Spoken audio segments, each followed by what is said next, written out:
এভাবে ভর্তা তৈরি করলে মাছ মাংসকে হার মানাবে এবং নিমিষে কয়েক প্লেট ভাত শেষ করতে পারবেন। আসসালামু আলাইকুম, তানিয়া কিচেনে আপনাদের স্বাগতম। আজকে আপনাদের সাথে অসম্ভব মজাদার একটি রেসিপি শেয়ার করব, লাউর খোসার ভর্তা। আপনি লাউর খোসা ফেলে না দিয়ে তৈরি করতে পারবেন মজাদার এই ভর্তা। আপনি মজাদার এই ভর্তাটা তৈরি করে নিমিষে কয়েক প্লেট ভাত শেষ করতে পারবেন। এই ভর্তাটা গরম ভাতের সাথে খেতে ভীষণ মজা লাগে।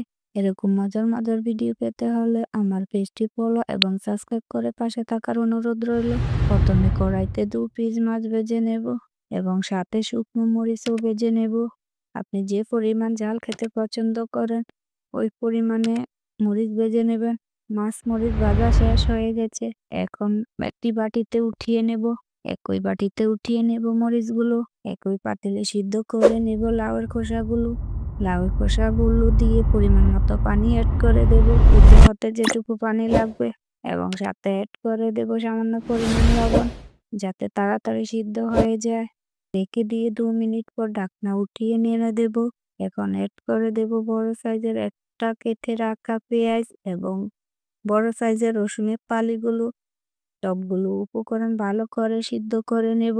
এই যে সিদ্ধ হয়ে গেছে, এখন আরো কিছুক্ষণ ভেজে নেব যাতে পানি না থাকে। একটু পোড়া পোড়া করে নেব যাতে সুন্দর একটা ফ্লেভার আসে।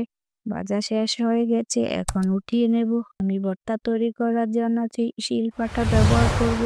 আপনি চাইলে ব্লেন্ড করে তৈরি করতে পারবেন এই মজাদার ভর্তা, তবে ব্লেন্ড করে তাইলে ভেজে নেবেন, তা না হলে ফ্যাস ফ্যাস হবে, খেতে ভালো লাগবে না। এখন আমি মরিচগুলো শিলপাটাতে বেটে নেব। সাথে কেটে রাখা ধনিয়া কুচিও বেটে নেব এবং একই প্রসেসে মাছগুলোও বেটে নেব এবং সিদ্ধ করে রাখা লাউয়ের খোসা, রসুন, পেঁয়াজগুলোও বেটে নেব। বাটা শেষ হয়ে গেছে, সবগুলো উপকরণ হাত দিয়ে মিশিয়ে নেব। সাথে অ্যাড করে দেব সরিষার তেল যাতে সুন্দর একটা ফ্লেভার আসে। এখন একটি বাটিতে উঠিয়ে নেব। এই যে দেখেন ভর্তার ফাইনাল লুক। আপনাদের কাছে আমার এই রেসিপিটা কেমন লাগছে কমেন্টস করে জানাবেন। আমার এই ভিডিওটা ভালো লাগলে লাইক, কমেন্ট, শেয়ার করে দিবেন। আর সাবস্ক্রাইব বা ফলো দিতে ভুলবেন না। ধন্যবাদ সবাইকে।